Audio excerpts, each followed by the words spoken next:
Hello friend, কেমন আছো? চলে এসেছি একটা নিউ ব্লগ নিয়ে। আমার ফ্ল্যাটে প্রতিবেশী দাদা ওনার ছেলের বার্থডে উপলক্ষে আমরা চলে এসেছি। আমরা 18ই জানুয়ারি শনিবার, তোমরা দেখেছো। রবিবার 19শে জানুয়ারি ছিল জন্মদিন, যার জন্যে দুপুরবেলা আমাদের আমরা লাঞ্চ করছি এখন।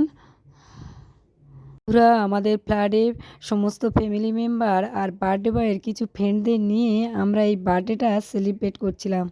তাদের কোনো আত্মীয় রিলেটিভ ছিল না, যেহেতু আমাদের একেবারে ঘরোয়াভাবে এইভাবে আমরা বার্থডেটা সেলিব্রেট করছিলাম।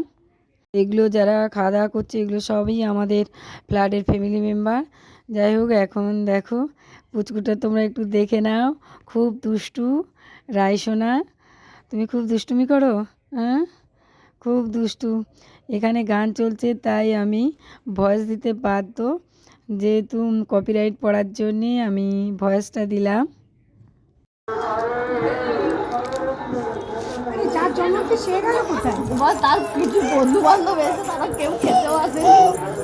কাটার জন্য বার্থডে বয় ওর সমস্ত বন্ধুবান্ধবকে নিয়ে এইভাবে দাঁড়িয়ে পড়েছে কেক কাটিং করার জন্য। দেখতে পাচ্ছ সমস্ত বন্ধুদের নিয়ে এইভাবে প্রস্তুতি নিচ্ছে কেক কাটার জন্য। আর এদিকে আমার ছেলেও, ও দেখো, ও দাঁড়িয়েছে ওই বড় বড় দাদাদের সাথে একসাথে। ও মিশে গেছে কেক কাটবে বলে এইভাবে দাঁড়িয়েছে। সমস্ত বন্ধুবান্ধবরা এইভাবে দাঁড়িয়ে আছে কেক কাটিং করার জন্য। আর এদিকে দেখো ওকে পায়েস খাওয়ানো হচ্ছে। সর্বশেষে দেখো তোমাদের দাদাভাইরা এখন খেতে বসেছে। দেখো ও দাদা করার পর এখন খাচ্ছে। ভিডিওটা কেমন লাগলো কমেন্ট করে জানিও।